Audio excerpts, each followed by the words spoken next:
नमस्कार दोस्तों, स्वागत है आपके अपने YouTube चैनल रीडिंग लवर्स पर। दोस्तों, आज की जो वीडियो इसमें हम करने वाले हैं आपका हरियाणा में जो टीचर एलिजिबिलिटी जो टेस्ट है टीएसटी पीटी या फिर पीआरटी वाला, तो आपके सभी एग्जामों के लिए महत्वपूर्ण जो क्वेश्चन आज की वीडियो में हम यहाँ पर करने वाले हैं, जिसमें हमने सबसे पहले यहाँ पर बाल विकास एवं शिक्षा शास्त्र से जो महत्वपूर्ण क्वेश्चन है इनको लिया है। उसके बाद हम अन्य सब्जेक्ट्स जो है उससे महत्वपूर्ण क्वेश्चनों को करेंगे। इसके साथ ही एक महत्वपूर्ण अपडेट रहेगी, जिसमें भी एचपीएससी में पीजीटी मैथ वाला एग्जाम दिया था तो उनके मार्क्स जो है आ चुके हैं। अगर आपने मार्क्स अभी तक नहीं देखे हैं वो वाली वीडियो आपको इस वीडियो के अंत में मिल जाएगी, उसमें जाकर आप अपने मार्क्स चेक कर सकते हैं। तो महत्वपूर्ण अपडेट के लिए आप चैनल को सब्सक्राइब कर लीजिएगा और आप हमारा जो टेलीग्राम ग्रुप है उससे भी आप ज्वाइन कर सकते हैं। इनका लिंक आपको इस वीडियो के डिस्क्रिप्शन में मिल जाएगा। तो क्वेश्चन जो इनको देख लेते हैं, जिसमें हमारा पहला क्वेश्चन है कि मनोविज्ञान शाला उत्तर प्रदेश में कहाँ पर स्थित है? लखनऊ में है, आगरा में है, इलाहाबाद में है या फिर वाराणसी में है? तो मनोविज्ञान शाला, और इसमें जो हमारा सी आंसर रहेगा ऑप्शन बी वाला। तो कहाँ पर है ये? इलाहाबाद में है, और इसकी जो स्थापना जो है ये 1954 में हुई थी। तो मनोविज्ञान वह शाखा है या वह अनुप्रयोगात्मक विधा है जो प्राणी के मानसिक प्रक्रियाओं, अनुभवों व व्यक्त तथा अव्यक्त दोनों तरह के व्यवहारों का एक क्रमबद्ध व वैज्ञानिक अध्ययन करती है। तो कहाँ पर है? इलाहाबाद में है। अगला क्वेश्चन है जो संबंध स्किनर का चूहों से है, मतलब जो स्किनर जो थे उन्होंने चूहों पर शोध किया था और थॉर्नडाइक ने बिल्लियों पर किया था। वही कॉलर जो है इन्होंने संबंध ये मतलब जो प्रयोग जो किया था वो किस पर किया था? कुत्ते पर, बंदर, मुर्गी या वनमानुष पर? और यहाँ पर हमारा सी आंसर है ऑप्शन डी वाला। तो वनमानुष जो है सुल्तान नामक जो चिंपैंजी था तो उस पर जो है इन्होंने ये किया था, और कॉलर ने वनमानुष पर प्रयोग किया था। और इस प्रयोग को संज्ञानात्मक क्षेत्र का सिद्धांत भी कहा जाता है, क्योंकि इसमें संज्ञान और प्रत्यक्ष इकाई को विशेष महत्व दिया जाता है। और ये आईपी पावलोव जो है इन्होंने कुत्ते पर किया था। नेक्स्ट आ जाता है अधिगम का पठार। अधिगम में अवरुद्ध, वर्धन है, दोष है, समाप्ति है या फिर अवरोध है? अधिगम का पठार, और इसमें जो ऑप्शन है वाला, तो अधिगम में क्या है? अवरुद्ध वर्धन है। सीखने की गति जब रुक जाती है, जब उसमें ना तो उन्नति होती है और न ही अवनति होती है। तो अधिगम में अवरुद्ध वर्धन अधिगम का पठार है। नेक्स्ट है द बिहेवियर ऑफ ऑर्गेनिज्म नामक पुस्तक। इसके लेखक हैं स्किनर, पावलोव, हॉल या थॉर्नडाइक।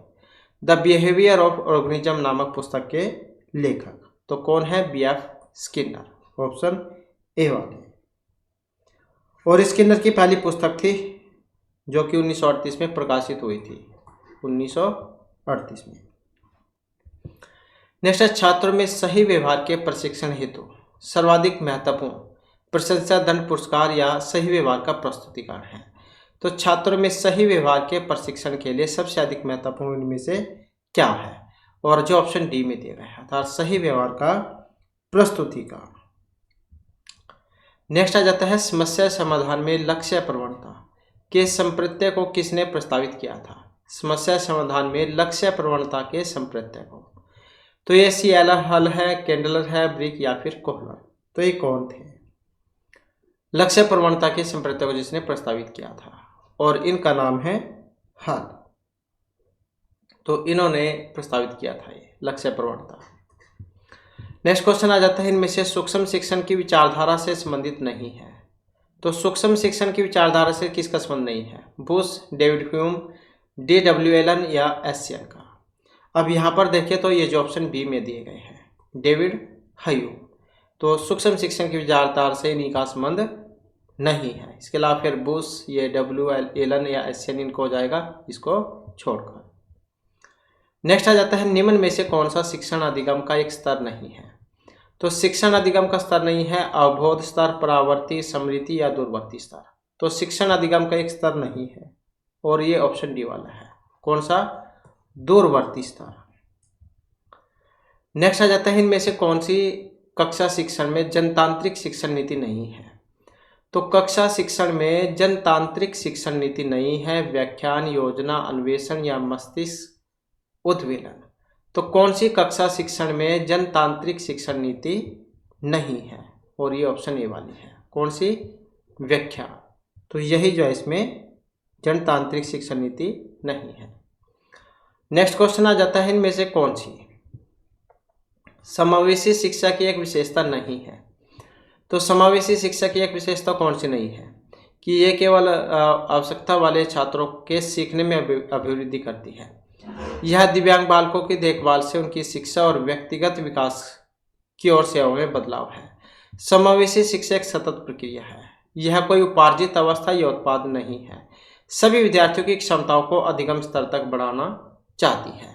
तो समावेशी शिक्षा की विशेषता कौन सी नहीं है?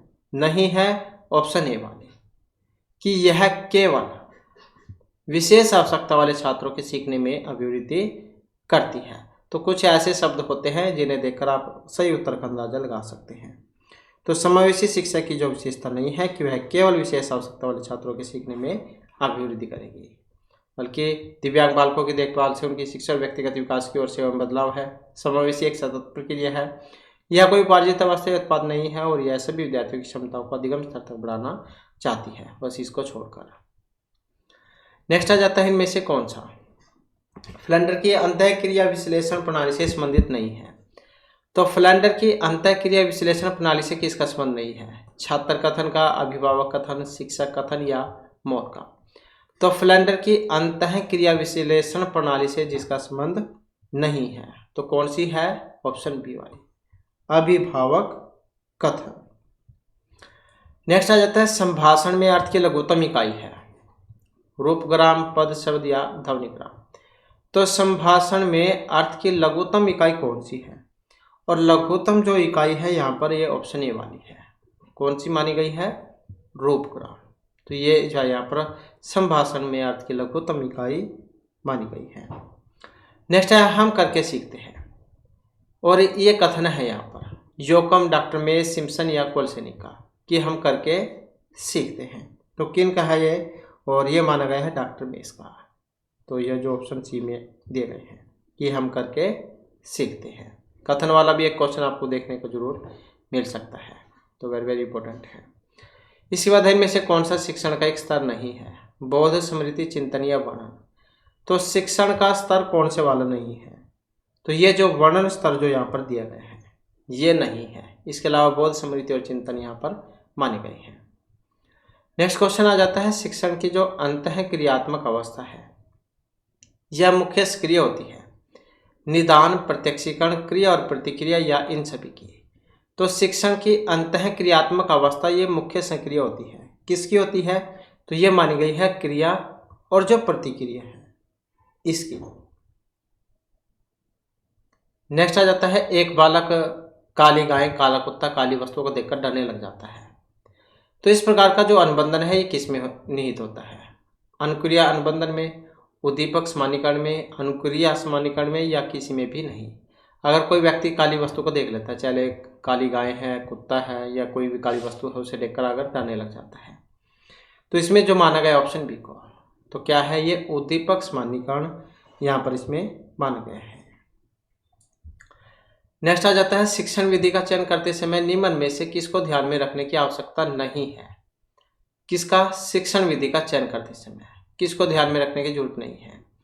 व्यक्तिगत भेद का, अभिभावक की पृष्ठभूमि, विद्यार्थियों का मानसिक स्तर, विषय की विशिष्ट प्रकृति। तो शिक्षण विधि का चयन करते समय किसकी जरूरत नहीं है? तो अभिभावक, मतलब पेरेंट्स की तो कोई जरूरत इसमें है ही नहीं, क्योंकि पढ़ना तो बच्चे ने है। तो अभिभावक की पृष्ठभूमि जो इसमें सही आंसर रहेगा, तो इसी को देखने की जरूरत नहीं है। नेक्स्ट आ जाता है, निम्न में से कौन सी बाल्यावस्था की एक विशेषता नहीं है?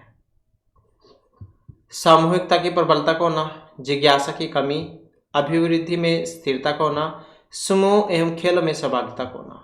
तो बाल्य जो अवस्था है, चार जो अवस्थाएं हैं, शैशव, बाल्य, किशोर, युवा, तो ये जो दूसरे नंबर वाली है बाल्यावस्था 6 से 12 वाली, तो इसकी यह कौन सी एक विशेषता नहीं है? तो ये जिज्ञासा की कमी का होना, तो यही वाली नहीं है। इसके अलावा समूह की प्रबलता, स्थिरता, सहभागिता, ये सारी है, बस इसको छोड़कर। नेक्स्ट आ जाता है, इनमें से सृजनात्मक प्रक्रिया से एक संबंध नहीं है। तो सृजनात्मक प्रक्रिया से किसका संबंध नहीं है? उद्भवन, अभिप्रेरण, प्रबोधन या फिर आयोजन का। तो सृजनात्मक प्रक्रिया से किसका संबंध नहीं है? तो ये ऑप्शन बी है, अर्थात जो अभिप्रेरणा है, तो इसी का संबंध नहीं है। इसके बाद इनमें से कौन सा वृद्धि और विकास का प्रथम चरण है? तो वृद्धि और विकास का प्रथम चरण शारीरिक, सामाजिक, नैतिक या मानसिक विकास। तो वृद्धि और विकास का प्रथम चरण, और कौन सा है? जो ऑप्शन ए में आया है, तो ये माना गया है शारीरिक विकास को। इसके बाद क्वेश्चन आ जाता है, सीखना एक तरह के व्यवहार का बचाव, संशोधन, विस्तार या प्रसार है। सीखना, तो सीखना एक तरह के व्यवहार का क्या है? और सीखना जो है एक तरह के व्यवहार का संशोधन है, ऑप्शन सी वाला। नेक्स्ट आ जाता है स्किनर बॉक्स, इसका प्रयोग किया जाता है शाब्दिक अधिगम के लिए, प्रस्तुत, अनुबंधन, चालाक अधिगम या आकस्मिक अधिगम के लिए। वेरी वेरी इंपॉर्टेंट क्वेश्चन है। स्किनर बॉक्स का प्रयोग किया जाता है, तो स्किनर बॉक्स जो है इसका प्रयोग किया जाता है प्रसूत अनुबंधन के लिए। तो कौन सा होगा? ऑप्शन बी वाला। नेक्स्ट आ जाता है बुद्धिमापन की जो भाटिया बैटरी परीक्षण था, तो इसमें कितने परीक्षण थे? मतलब 5 उप परीक्षण थे, 4 थे, 8 थे, 7 उप परीक्षण थे। तो भाटिया बैटरी परीक्षण हुआ था, तो इसमें कितने परीक्षण थे? तो इसमें जो इनकी संख्या जो है ये 5 मानी गई है, तो वेरी वेरी इंपॉर्टेंट है ये वाला भी। तो 5 उप परीक्षण थे इसमें, भाटिया बैटरी परीक्षण। नेक्स्ट क्वेश्चन आ जाता है किंडरगार्टन विधि से, तो इसके प्रतिपादन करता है फ्रोवेल, कुक, मोंटेसरी या डॉल्टन। किंडरगार्टन विधि, बच्चों को खेल खेल में जो शिक्षा देना, तो ये जो फ्रोवेल जो है इनको जाना जाता है किंडरगार्टन पद्धति के लिए। तो यहाँ पर जो है ऑप्शन हो जाएगा ये वाला। नेक्स्ट आ जाता है संकलनात्मक परामर्श के जन्मदाता है। संकलनात्मक परामर्श के थॉर्न, रॉजर्स, विलियमसन या कोई से भी नहीं। तो संकलनात्मक परामर्श के जन्मदाता कौन है? और ये ऑप्शन ए वाले हैं, अर्थात जो थॉर्न है ये वाले। नेक्स्ट आ जाता है छात्र के अवांछित व्यवहार के संशोधन हेतु सबसे प्रभावी विधि कौन सी है? छात्र के अवांछित व्यवहार के संशोधन के लिए सबसे प्रभावी विधि दंडित करना, नजरअंदाज करना, माता पिता को सूचित करना, अवांछित व्यवहार के कारणों का पता लगाना या उपचारों को सुझाव देना। तो छात्र के अवांछित व्यवहार के संशोधन के लिए सबसे प्रभावी विधि कौन सी है? तो यह है अवांछित व्यवहार के कारणों का पता लगाना और उसके उपचार का सुझाव देना। मतलब जैसे किसी का कोई बीमारी हो जाती है तो सबसे पहले तो उसका कारण पता लगाया जाता है किस कारण से हुई है, बाद में डॉक्टर दवाई देता है। तो पहले उसका खोज करना, बाद में उपचार। नेक्स्ट आ जाता है डिसलेक्सिया। तो डिसलेक्सिया जो है इसका संबंध है, तो क्वेश्चन है कि डिसलेक्सिया इसका संबंध है पढ़ने संबंधी एक बीमारी है, मतलब विकार है, कौशल गणित या कौशल संबंधी समस्या है, लेखन है या वाक क्षमता है। तो डिसलेक्सिया जो है किससे संबंधित विकार है, और इसमें जो हमारा आंसर रहेगा ऑप्शन ए वाला, अर्थात पढ़ने संबंधी क्या है यहाँ पर ये विकार है, समस्या है डिसलेक्सिया। नेक्स्ट हमारा क्वेश्चन आ जाता है ब्रेल लिपि एवं टेप रिकॉर्डिंग किसके लिए शैक्षिक प्रावधान के रूप में प्रयुक्त किए जा सकते हैं? दृष्टिबाधित, अस्थिबाधित, श्रवण या शारीरिक रूप से विकलांग विद्यार्थी। तो ब्रेल लिपि एवं टेप रिकॉर्डिंग किसके लिए शैक्षिक प्रावधान के रूप में प्रयुक्त किए जा सकते हैं, और जो यहाँ पर ऑप्शन ए में दिए गए हैं तो कौन से हैं ये? दृष्टिबाधित, मतलब जो ब्रेल लिपि जो होती है इसमें अक्सर उभरे हुए होते हैं, जिस पर ये अंधे जो बालक होते हैं दृष्टिबाधित, वह हाथ फेर कर जो है हाथ के स्पर्श से उसे पहचान सकते हैं, तो वैसे सीखते हैं ब्रेल लिपि के माध्यम से। नेक्स्ट आ जाता है CWSN का मतलब क्या है? CWSN मजबूत आवश्यकता वाले बच्चे, एकांकी, विशिष्ट या मृदु आवश्यकता वाले बच्चे, और इसका जो अर्थ यहाँ पर लिया गया है विशिष्ट आवश्यकता वाले बच्चों से, CWSN। नेक्स्ट हमारा क्वेश्चन आ जाता है इनमें से कौन सा परामर्श का एक तत्व नहीं है? तो परामर्श का कौन सा एक तत्व नहीं है? साक्षात्कार, वृत्तिक वृद्धि, विश्वास या फिर संप्रेषण। परामर्श का एक तत्व नहीं है, अब नहीं है ये ऑप्शन सी वाला, अर्थात कौन सा? वृत्तिक वृद्धि। तो इसी को क्या है यहाँ पर इसमें शामिल नहीं किया गया है। तो ये तो जो हमारे यहाँ पर बाल विकास से महत्वपूर्ण क्वेश्चन थे। और इसके बाद हमारे जो अन्य सब्जेक्ट है इसके महत्वपूर्ण क्वेश्चन आ जाते हैं हिंदी ग्रामर से। तो जिसमें हमारा पहला क्वेश्चन रहेगा, नीचे दिए गए शब्दों में से किसकी जो वर्तनी है यहाँ पर शुद्ध है, मतलब शुद्ध कौन सी है। यहाँ पर एक शुद्ध है इसमें, और ये जो ऑप्शन ए में दिया गया है जागृति, तो क्या है, यही वाला यहाँ पर शुद्ध इसमें माना गया है। नेक्स्ट आ जाता है, जिसके पास कुछ ना हो उसके लिए जो उपयुक्त शब्द होगा, अभावग्रस्त, दीनहीन, अकिंचन या महादीन। जिसके पास कुछ ना हो उसे क्या कहा जाता है, और उसे कहेंगे हम अकिंचन, मतलब जिसके पास कुछ भी ना हो। नेक्स्ट आ जाता है, इनमें से क्रिया विशेषण है। अब क्रिया विशेषण कौन सा है, अंधेरा, धीरे धीरे, चाल चलन या फिर सौंदर्य। क्रिया विशेषण, विशेषण जो संज्ञा सर्वनाम की विशेषता बताते हैं, और जो क्रिया की विशेषता बताएंगे क्रिया विशेषण। तो क्रिया विशेषण है यहाँ पर कौन से वाला, ये जो ऑप्शन बी में दिया गया है, अर्थात धीरे धीरे। नेक्स्ट आ जाता है, निर्दय का विलोम शब्द है, सहृदय, सभ्य, सह्य या सदया। निर्दय का विलोम, तो जब हम इसका विपरीतार्थक विलोम उल्टा बनाएंगे तो कौन सा बनेगा, ऑप्शन डी वाला, निर्दय सदया। नेक्स्ट आ जाता है अनस्वर। अनस्वर शब्द के लिए एक वाक्य कौन सा बनेगा, अनस्वर जो नष्ट होने वाला हो, ईश्वर को न मानने वाला हो, नष्ट न होने वाला, जो इंद्रिय के द्वारा न जाना जा सके, अनस्वर। तो अनस्वर क्या है, और अनस्वर जो है यहाँ पर ऑप्शन सी वाला, अर्थात नष्ट न होने वाला, उसे क्या देते हैं अनस्वर। नेक्स्ट आ जाता है, अखरोट का तत्सम रूप कौन सा है। जैसे संस्कृत में लिखा जाता है अखरोट, तो उसे संस्कृत में कैसे लिखा जाएगा, क्योंकि अखरोट जो है यहाँ पर तत्सम मतलब तद्भव है, संस्कृत का जो रूपांतरण रूप है, तो क्या कहा जाएगा यहाँ पर, अक्षोट। अक्षोट हम संस्कृत में लिखेंगे और हिंदी में अखरोट। इसके बाद रहता है, इनमें से प्रकंपित वर्ण है। अब जो प्रकंपित वर्ण है र, ल, या फिर व, तो प्रकंपित वर्ण कौन सा है। प्रकंपित वर्ण की बात करें तो ये जो ऑप्शन ए में आया है र, तो यही है प्रकंपित। इसके बाद आ जाता है प्रत्युत्पन्नमति। इनमें उपसर्ग है, प्रत्यय, प्रति, प्रत या प्रत्यु, कौन से वाला है उपसर्ग। उपसर्ग की बात करें तो जो ऑप्शन सी में आया है प्रति, यही यहाँ पर उपसर्ग है इसमें। नेक्स्ट क्वेश्चन आ जाता है, इनमें से कौन निम्नलिखित वाक्य में से अपदान कारक का उदाहरण कौन सा है। राधा घर से निकली, सीता गीता से अच्छा गाती है, मुझे आपसे बहुत डर लगता है, या फिर ये सभी। तो अपदान कारक का उदाहरण कौन सा है, और इसका जो उदाहरण है ये सभी सभी। राधा घर से निकलती है, सीता गीता से अच्छा गाती है, मुझे आपसे डर लगता है। नेक्स्ट क्वेश्चन आ जाता है, तत् प्लस में संकर। जब हम इसका संधि विच्छेद करेंगे तो कौन सा रूप इसका बनेगा, तो कौन सा होगा, तच्छ छंकर, ये वाला रूप इसका बनेगा। नेक्स्ट आ जाता है स्थावर।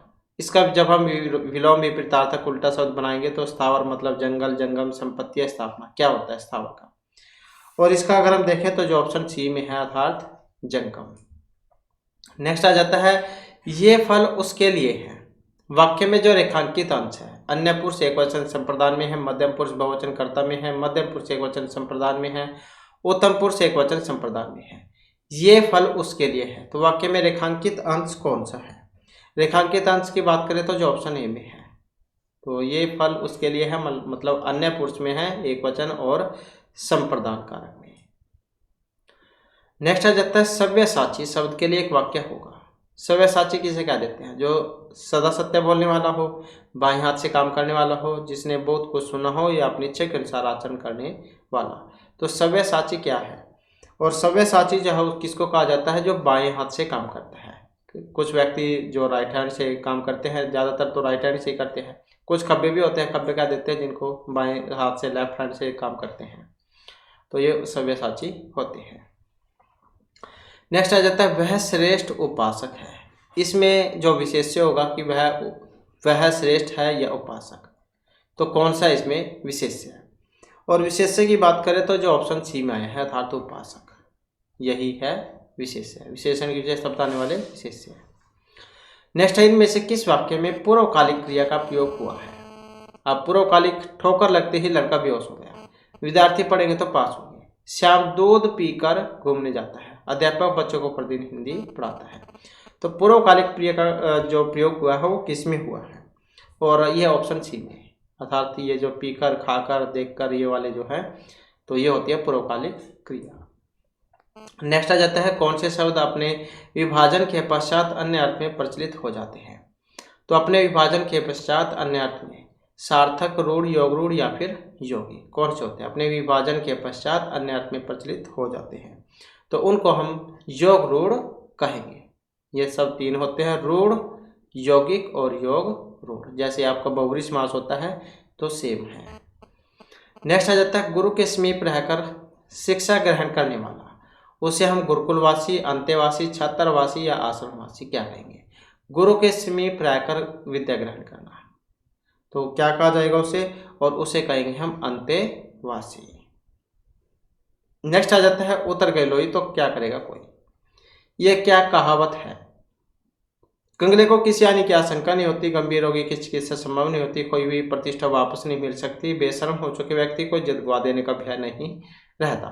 तो उतर गई लोई, तो क्या करेगा कोई? तो इसका मतलब क्या है? इसका अर्थ लिया गया है कि बेशर्म हो चुके व्यक्ति को इज्जत गवा देने का कोई भय नहीं रहता है। नेक्स्ट आ जाता है क्वेश्चन कृदंत।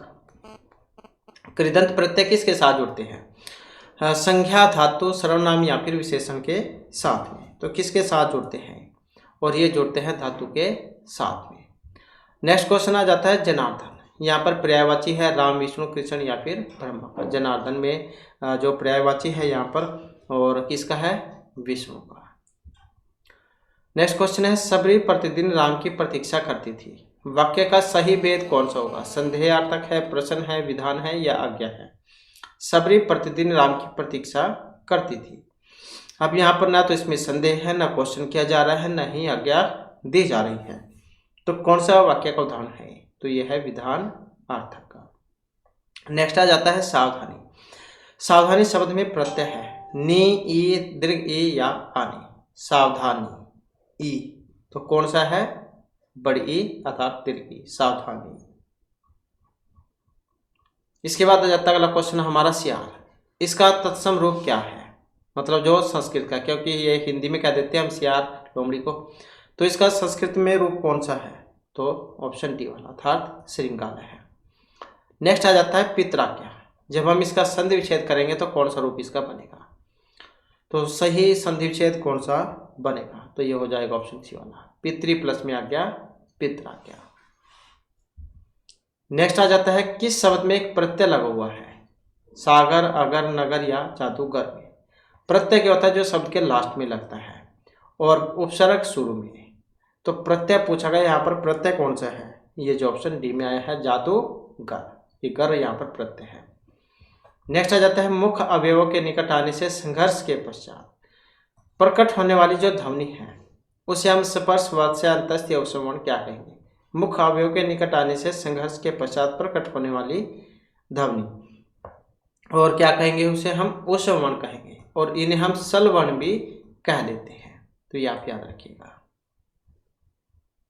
नेक्स्ट आ जाता है सठ पद। सठ मतलब छह पाँव हैं जिसके। अब 6 पाँव यहाँ पर किसके होते हैं? तितली, मकड़ी, केकड़े या फिर भंवरे के। तो सठ पद जो है भंवरा जो होता है, भ्रमर, इसको कहा जाता है।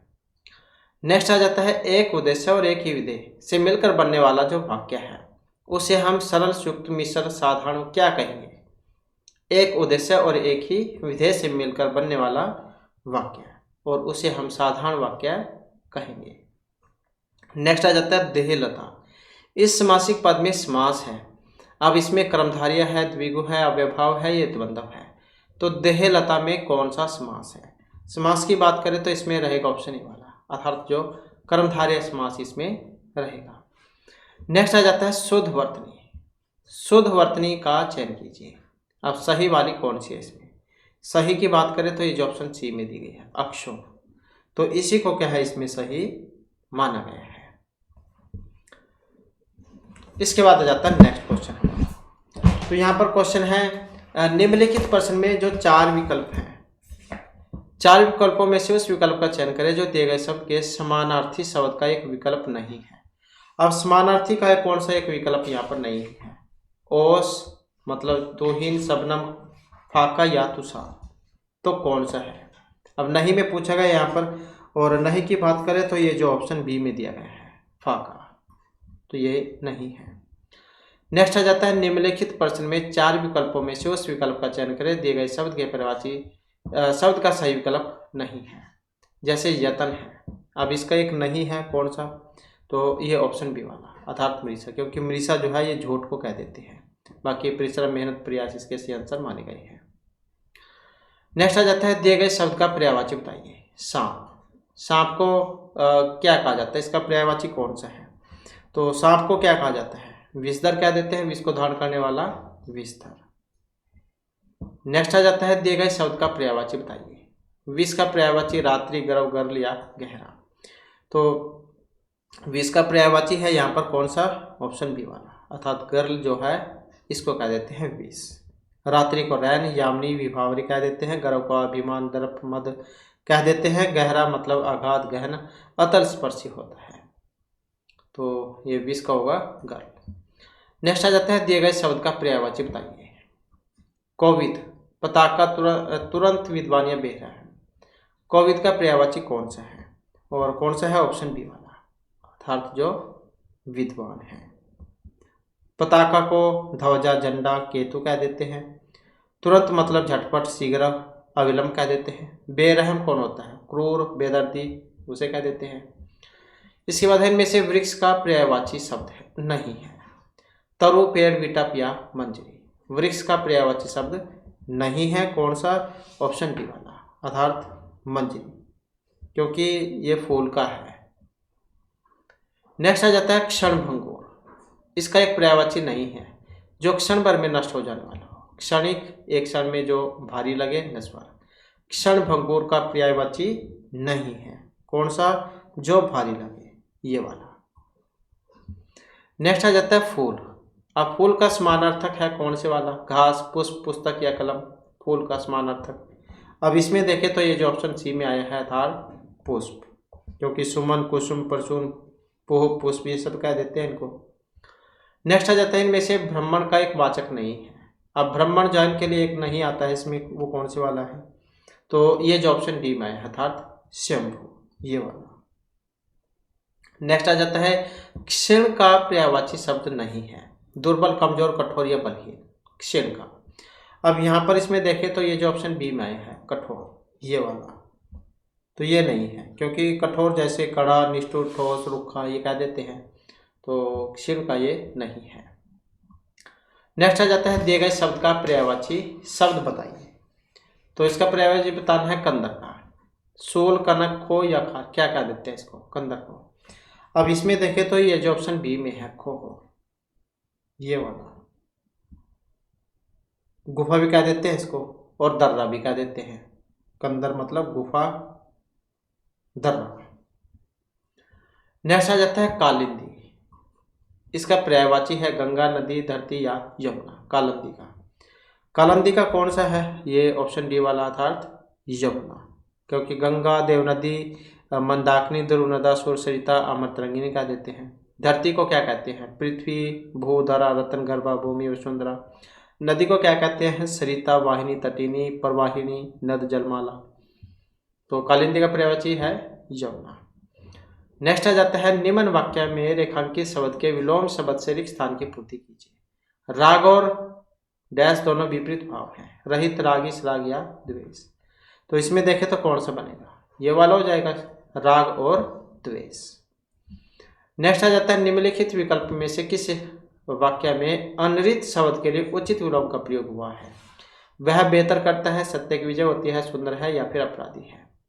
तो किस वाक्य में अनरित शब्द के लिए उचित विलोम का प्रयोग हुआ है? तो कौन सी में हुआ है? ऑप्शन बी वाले में, कि सत्य की विजय होती है। अनरित किसको कह देते हैं? झूठ जो होता है उसको कह देते हैं, झूठ है सत्य है। इसके बाद आ जाता है जातीय शब्द। इसका विलोम कौन सा है? प्रजातीय, विजातीय, अनुजातीय या कुजातीय। जातीय शब्द का। तो इसका जो विपरीतार्थक विलोम उल्टा जो होगा तो ये ऑप्शन सी वाला, सजातीय, विजातीय, मतलब जाति विशेष से जो संबंधित होने का भाव। इसके बाद है विकल्प में से किस वाक्य में नीचे दिए गए शब्द के उपयुक्त विलोम शब्द का प्रयोग हुआ है? अवंतिका। भारत में आर्थिक उन्नति हो रही है, शारीरिक दुर्बलता हो रही है, आर्थिक विसंगति या जागृति। तो अवंती का विलोम उल्टा विपरीतार्थक कौन सा बनेगा? उन्नति, अवंती, यही बनेगा। नेक्स्ट आ जाता है रेखांकित शब्द के विलोम दिए गए वाक्य के रिक्त स्थान की पूर्ति कीजिए। उत्तम प्रकृति के लोग सम्मानित होते हैं किंतु दुष्ट। अब इस सम्मानित का विपरीतार्थक विलोम उल्टा कौन सा बनेगा? तो अपमानित होता है, सम्मानित मतलब अपमानित। नेक्स्ट आ जाता है आज अमावस्या की रात है। तो ये जो अमावस्या है ये पूर्ण काली एकादशी पूर्णिमा। अमावस्या जैसे दो पक्ष होते हैं, एक शुक्ल एक कृष्ण। तो कृष्ण मतलब अमावस्या और शुक्ल मतलब पूर्णिमा। तो कौन सा हो जाएगा? यही हो जाएगा इसका, शुक्ल कृष्ण पक्ष जो होते हैं। नेक्स्ट आ जाता है निम्न वाक्य में रेखांकित शब्द का विलोम बताइए। जैसे लोकतंत्र है, भारत विश्व का सबसे बड़ा लोकतंत्र है। लोकतंत्र मतलब जनता का शासन, जनता द्वारा शासन, राजतंत्र या भ्रष्टतंत्र। लोकतंत्र तो कौन सा है इसका? ये वाला हो जाएगा, ऑप्शन सी वाला। लोकतंत्र मतलब राजतंत्र। राजतंत्र क्या है? शासन की वह प्रणाली जिसमें एक व्यक्ति शासन का सर्वस्व होता है। राजा जनता द्वारा चुना नहीं जाता बल्कि वंशगत होता है, जैसे दूसरे देश में होता है। तो वहाँ पर एक ही परिवार में से चुने जाते हैं आगे, वो वाले राजतंत्र। इसके बाद है अविचल का विलोम इनमें से नहीं है। जड़, डामाडोल, विकल या ढोलमोल। अविचल का विलोम इनमें से नहीं है, कौन से वाला? ये जो ऑप्शन ए में दिया गया है, अर्थात जड़। नेक्स्ट आ जाता है संपन्न को सब सुख प्राप्त हो जाते हैं और डैश सदा त्रस्त ही रह जाता है। अब संपन्न जो यहाँ पर शब्द आया है, संपन्न के विलोम शब्द से उपयुक्त जो है यहाँ पर बताइए। वीर, विपन्न, अपंग या शाही। संपन्न मतलब विपन्न, ऑप्शन सी वाला। नेक्स्ट आ जाता है गुरु हथौड़े से वह प्रहार कर रहा था। वाक्य में प्रयुक्त गुरु के स्थान पर उसके विलोम शब्द का प्रयोग निम्न में से किस वाक्य में किया गया है? भारी हथौड़े से वह प्रहार कर रहा था, बड़े हथौड़े से वह प्रहार कर रहा था, वज्रदार हथौड़े से वह प्रहार कर रहा था, लघु हथौड़े से वह प्रहार कर रहा था। तो गुरु जो है, गुरु का कौन सा बनेगा विपरीतार्थक? गुरु लघु, भारी हल्का। इसके बाद है कौरवों के चक्रों के कारण अल्पायु में अभिमन्यु को वीर गति मिली। तो इसमें जो ये अल्पायु आया है तो इसका विलोम कौन सा होगा? लघु आयु, चिरंजीव, विरक्ति या चिरायु। अल्प आयु किसे कह देते हैं? जिसकी कम आयु हो। तो इसका विपरीतार्थक कौन सा बनेगा? चिरायु मतलब लंबी उम्र वाला, दीर्घायु कह देते हैं। विरक्ति का मतलब है वैराग्य, उदासी या फिर नाराजगी से। और चिरंजीव बहुत समय तक जीवित रहने वाला। नेक्स्ट आ जाता है इस पुष्प की सुगंध मन भावन है। तो ये जो मन भावन है इसका विलोम बताइए। सुगंधी, दुर्गंध, आभा या स्कंध। सुगंध कौन सा होता है? सुगंध मतलब दुर्गंध, खुशबू, बदबू कह देते हैं जैसे। इसके बाद है बाजार में अधिक कोलाहल था। तो कोलाहल जो है इसका विपरीतार्थक विलोम उल्टा आपने बताना है। अधिक शोर था, हलचल थी, शांति थी या फिर लोग थे बाजार में। तो जब हम इसका विलोम उल्टा बनाएंगे तो शोर था मतलब शांति थी, बाजार में अधिक शांति थी। नेक्स्ट आ जाता है इस साल व्यापार में बहुत लाभ हुआ। तो उपरोक्त वाक्य में रेखांकित शब्द के विलोम शब्द का चयन कीजिए। तो लाभ का क्या बनेगा? हानि, तगादा, खतरा या फायदा। तो लाभ हानि होता है जैसे, तो यही बनेगा इसका। नेक्स्ट आ जाता है निम्नलिखित वाक्य में रेखांकित शब्द के विलोम शब्द का प्रयोग करते हुए स्थान की पूर्ति कीजिए। यदि उन्नति उचित दशा में न हो तो वह का कारण बनती है। तो उन्नति का जब हम विपरीतार्थक विलोम उल्टा बनाएंगे, अवंती, अपमान, दुराग्रह या अवंती, कौन सा बनेगा? उन्नति का। तो उन्नति का अवंती, प्रगति करना, एक नीचे होना मतलब ऊपर नीचे जैसे। तो उन्नति, अवंती। इसके बाद है संसार सूर को हमेशा उसकी बहादुरी के लिए याद करता है और डैश को उसकी कायरता के लिए। तो सूर जो है इसका विलोम कौन सा होगा? दिलेर, निर्भय, भीरू या फिर सरस। तो सूर का विपरीतार्थक विलोम उल्टा सूरवीर कह देते हैं जैसे, तो उसका क्या बनेगा? डरपोक, भीरू, यही बनेगा। इसके बाद है निम्नलिखित वाक्य में रेखांकित शब्द के विलोम शब्द का प्रयोग करते स्थान की पूर्ति कीजिए। ऊपर से सोने का स्वभाव स्थिर है जबकि वास्तव में वह है। अब स्थिर का बताना है, यहाँ पर विलोम उल्टा कौन सा बनेगा? स्थिर का। तो जब हम इसका बनाएंगे तो कौन सा बनेगा? यही बन जाएगा, ऑप्शन ए वाला, अर्थात चंचल। नेक्स्ट है आकाश में तम का साम्राज्य था। उपयुक्त वाक्य में तम के स्थान पर उसके विलोम शब्द का प्रयोग निम्न में से किस वाक्य में किया गया है? तो तिमिर का साम्राज्य था, प्रकाश का, तारों का या फिर अंधकार का। तो आकाश में तम का साम्राज्य था। तो तम किसको कह देते हैं? अंधेरे को कह देते हैं। तो इसका कौन सा बनेगा? प्रकाश उजाला। इसके बाद है निम्नलिखित किस वाक्य में निर्माण के विलोम शब्द का प्रयोग हुआ है? प्रकाश हमेशा तिमिर का नाश करता है। मकान जर्जर अवस्था में है। उत्तर भारत में मैदान एक समतल भूमि है। या फिर तरुण भारत संघ भारत का गैर सरकारी संगठन है। तो कौन से वाला है इसका? तो निर्माण का विलोम, निर्माण करना मतलब नाश, यही हो जाएगा इसका विपरीतार्थक विलोम उल्टा, विध्वंस विनाश। नेक्स्ट है उसके जीवन की प्रमुख घटना थी। इस वाक्य में प्रयुक्त शब्द प्रमुख के स्थान पर उसके विलोम शब्द का निम्न में से किस वाक्य में प्रयोग हुआ है? यह उसके जीवन की गौण घटना थी, महत्वपूर्ण घटना थी, विशिष्ट घटना थी या क्षीण घटना थी? प्रमुख के स्थान पर, प्रमुख के स्थान पर जो यहाँ पर प्रयोग में आएगा ऑप्शन ए वाला, प्रमुख गौण या प्रधान कह देते हैं जिसको। नेक्स्ट आ जाता है विलोम शब्दों का निम्न में से कौन सा युग्म सही नहीं है? अपना, पराया, आस्था, नास्ता, आकाश पाताल, अग्नि, आग। तो यहाँ पर इसमें देखें तो अग्नि का मतलब भी आग ही होता है, ये तो गलत है, ऑप्शन डी वाला। तो इस प्रकार से जो हमारे आज की क्लास में महत्वपूर्ण क्वेश्चन थे। नेक्स्ट वीडियो इसमें आपके लिए नए जो महत्वपूर्ण क्वेश्चन हम लेकर आएंगे। और हमारे साथ अंत बनाने के लिए धन्यवाद।